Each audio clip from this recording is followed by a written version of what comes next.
Welcome to Martini Time. Let me get my little timer going. Okay. It's been a beautiful day here in Blackstone. It didn't rain. I'm still waiting for some showers that were promised. So welcome to Martini Time. And now I can talk. So we've been, this morning I talked about the patterns of perception, which in yoga psychology is called samskara. And these are patterns that, the pattern of perception is the pattern that creates our perception, which creates the reality we live in, but the pattern is unconscious. The pattern is not conscious because our consciousness is directed outward with the pattern behind us. So you can't see a pattern. Just like you take a dress, it's got a pattern, but you don't see the pattern. You see the dress. So the concrete, the form, the material, is the manifestation of the pattern. But you don't see a pattern walking around. You don't see an energy wave. You don't see a wave of energy walking around. You see the form of the energy. And our society is a materialistic society, so we believe our common sense reality now, which, mind you, is the common sense reality created by Newton. We're still living in the Newtonian universe, common sense-wise. Our common sense agreement of what reality is like a Newtonian universe, where everything is just made up of things, like bumper cars bumping into each other. And we don't really, most of us don't have the ability to see the pattern behind the bumper cars. Scientists, this quantum physics and scientists and all are all very aware of patterns. Advertisers, everybody that manipulates or is interested in manipulating people understands patterns. Like the people don't. That's why we're manipulated. So we're all being manipulated by people who can manipulate the patterns. And you manipulate the patterns through symbolic language, not through prose, not through manuals, but through symbolic language, you see. So if you can control the symbols, you can control the man. And advertising does this for sure. Advertising can program you to go buy Dove soap. You see, one of my threads today has been on this recent Dove ad that is creating a bipolar discussion. Is it racist or is it not racist? You see, the bipolar discussion. But the ad itself is symbolic, except we're interpreting the symbols in different ways. So you can have advertising is symbolic language, and advertising always has two levels of meaning. It has the content, which is entertaining or attractive, like boobs or whatever, gets your attention, you see, and then the subliminal message directs you to buying the product. So the ad works like it arouses your desire for the object, for the content of the ad, which might be a woman or a car or something, or status, or something that appeals to your samsara, your pattern. Like if I feel unworthy, well then I want to buy a product that's going to make me feel worthy.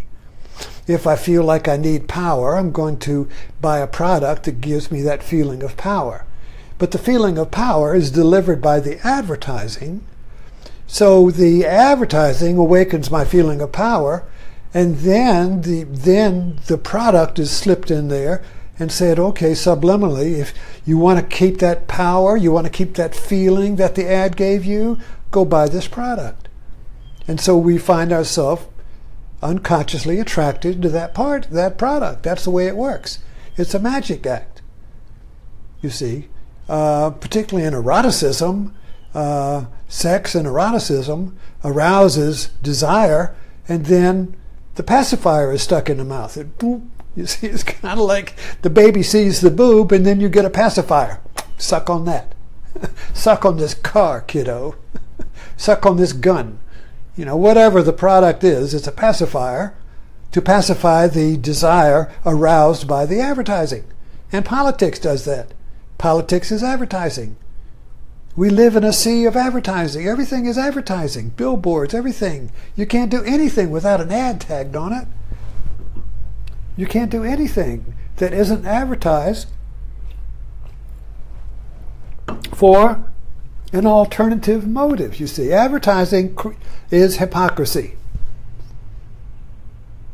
It's a lie. It suggests you're going to get one thing and gives you another. And then when you get the product, it's material.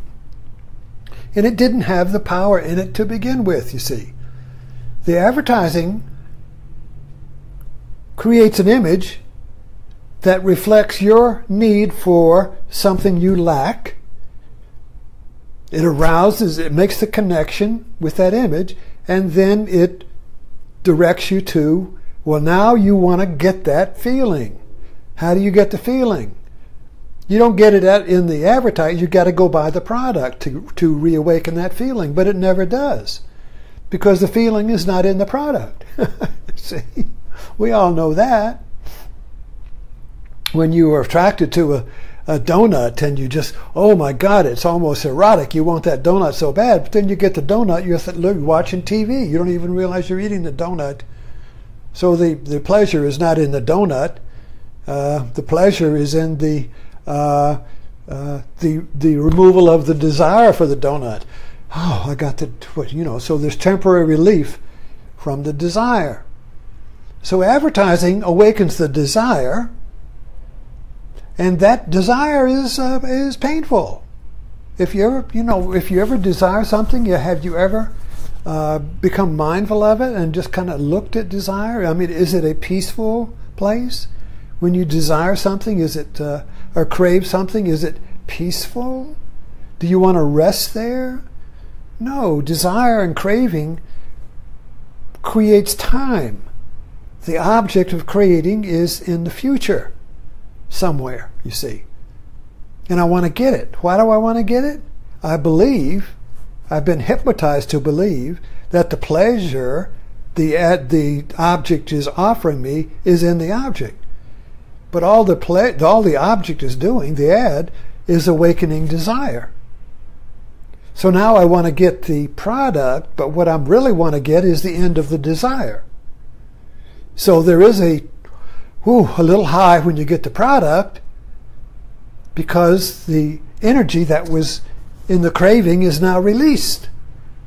And you get a little boost, you get a little juice from the release of the energy that was entrapped in the desire. But then it becomes an old product, and what else is new? In other words, it's kind of like when we got this new kitchen. Oh, I wanted that new kitchen, craving, and finally, the kitchen was here. Whew, and then everybody come look at the old new kitchen, and then it wasn't very long at all before it became the old kitchen. So our society is really a desire-generating machine, which is what a consumer society is. It has to create desire for new products. Otherwise, you'd be like my Uncle Robbie, who was died at 99, but he was a World War I veteran, and he grew up. He lived in a culture that didn't throw away anything. You did whatever you bought, it lasted forever. You never threw it away. You used it until it was totally worn out. He didn't comprehend or couldn't live in the throwaway generations. He kept a car for 20 years, kept a TV, everything he kept and used and took care of. You'd go in his garage and it was like old cigar boxes and tools that were so worn from use, but they still worked, And I still remember the smell of his. I used to visit him as a kid, his garage, his magic garage, where he had these tools and things. So this whole culture we live in is a desire-generating throwaway culture. So that's this is not a judgment. It's just the way it is. So we have to understand it. You have to understand the water we swim in.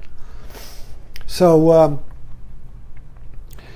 anyway, so I've been working on and meditating on today the patterns of perception, and how the patterns of perception are individual patterns and collective patterns. So the South would have a pattern of perception where they perceive things a particular way versus the North or the West.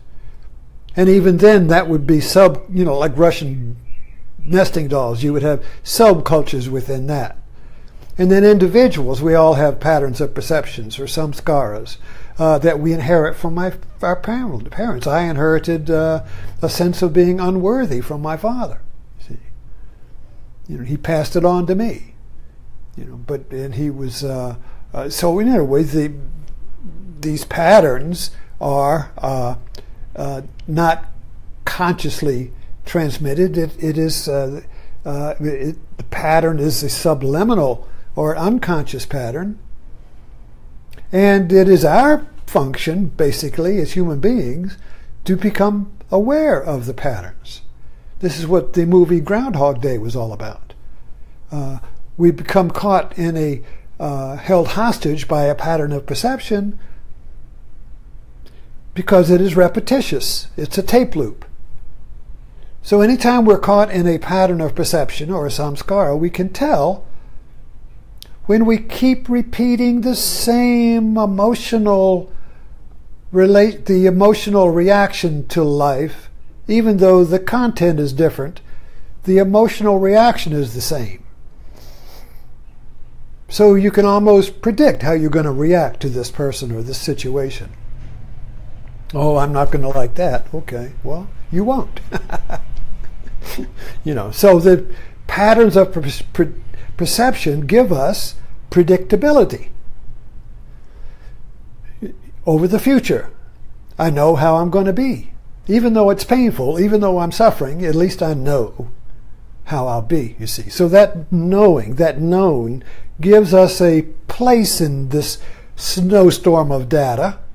It gives us a fixture, a place, you see. Even though it's suffering, we would rather have that than surrender the pattern, you see. And we can't really consciously or willfully surrender the pattern because we are the pattern. It's kind of lifting you up by your own bootstraps, you see. You can't do that.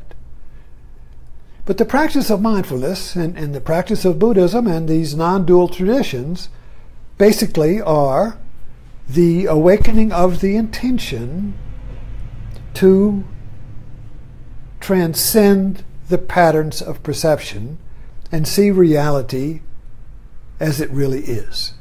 To see reality without the cataracts of the patterns of perception. To see reality like the Garden of Eden. To see reality fresh and new. And to see reality as the undiscovered land. To see reality as a newborn, as a child in the kingdom of heaven. That's our real desire. It even goes back to Jesus talking about the kingdom of heaven. You have to go there like a little child. What does that mean? Well, you don't see the world through your patterns. You don't see the world through the samskaras and the patterns of perception. You see it fresh. A horse, a dog, a dog. Well, you see the being of everything. You see the being of life. You see the being. And when you see the being of life, there's no reference to the past. You see. What does it mean? The quest for meaning. Well, the way we see life, and everything, we have to have meaning, but the meaning that we see in our culture is always a meaning that is reference to the culture and the past, or the known. So when you see something, it has meaning because unconsciously we reference it to our own past or the culture. The past of the culture. So if you were to live in a racist culture, everything you see is going to have a racist pattern to it. And you won't be able to tell the difference because you're not outside of the pattern. Other people are, and you say, man, you're really racist. You say, what? You calling me a racist? You see, we can't see the patterns. So the whole quest, meditation, spirituality, Course in Miracles, all of this, both on a religious and a secular divide, not all religion, but the core quest on both sides is to be free from the law of the past, is to be free from the tyranny of the past and the known. Krishnamurti talked about that all the time. Freedom from the known. Freedom from the known, you see. And the known is our storehouse of memory.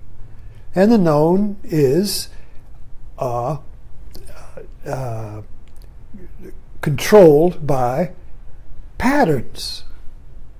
You see, it's not, if there were no patterns, in other words, the known is, if there were no patterns in the known, we would be psychotic. It would just be a flood of memories. A nightmare, you see. So our known, our memory, that's our collective memory and our individual memory, is ordered by patterns. So the new data, when we go to see something new, it immediately is referenced to the pattern. Everything we experience is integrated and put into the context of our patterns of perception, you see. So obviously everything is a repeat. Everything is recycled. Everything is old when we see it. And we react to it from yesterday. So we're looking at life through a rear view mirror. We're looking at life through the lens of yesterday, the past. And we have a memory comes up as we see somebody who hurt us in the past. The memory comes up and the pain from that comes up, you see. And we're already ready to go smack them. They may have had a total new revelation. We don't know who they are, but we see them in terms of the past, you see. So this whole, so I meditate on this. I work with this. I play with this. I've been talking about play. And this is what I mean by play. Play and meditation are the same thing. When you meditate on something, you stay with it. You're curious about it. You play with it. You turn it around. And like a kid, you turn it around upside down. You shake it. What is this, you see? I want to see. And we approach it in play. You approach it with not knowing. If you know what it is, you're not going to discover anything. You see? So if we're held in hostage by the known, we're not going to discover anything. We're never going to the new world. We're never going to the promised land because it's always going to be the old land. We're always going to see yesterday when we get to tomorrow, you see. So there's a fundamental heart awakening here where you have to see the tyranny of the past in my own life and in our culture. And you really can't do anything about it in the culture unless you do something about it in yourself. Because if you don't clear the lens of perception in yourself, you won't see anything in culture, because what you see is going to be determined by the lens of the past you're wearing, you see? So unless we cleanse the lens of our own perception, we're not going to see anything but our own perception projected out there, you see. But here's where our culture really gives us a bad manual, because it always tells us that it's through effort, willpower, choice, that you improve yourself. It's always through choice, effort, willpower that you improve yourself. But that's not the way you cleanse the lens of perception. You can't do it by choice, because the choice is part of the perception. The choice is part of the pattern. So you're just going in another different, you're just translating it on a horizontal direction. So the only viable path is through seeing the pattern. You have to see the pattern, and not abstractly, not in the past. You have to see it as you're doing it. You have to see the pattern as you're being acted by it. It's kind of like an actor who believes he's the character in the play, and he begins to wake up in the play, and he begins to see that he's acting a life, that he's acting a pattern. Of course, a play repeats itself. It reproduces the pattern. Every time you see that play, it's the same play. Maybe it's in a different city, a different set, a different thing, but the same plot, you see. So the awakening, the enlightenment, the awakening is having the intention, the curiosity to see my patterns. And you have to have that, and that is a slow boil. You can get some sudden insights, which are good. They're signposts, but it's a long haul. It can't be done overnight. You see, you can't learn to be a Mozart overnight, or you can't learn to be a master of anything overnight. You have to work at it. You have to want it. You have to design. You have to seek it, you see. But the end result of the work is not in manipulating your patterns, erasing them, is by seeing them. Oh, I see what I've been doing. I see that pattern. Isn't that interesting? There it is. There it is. I see it. The ghost in the machine is visible. The ghost is visible. I see it. I see it. Thanks for dropping in.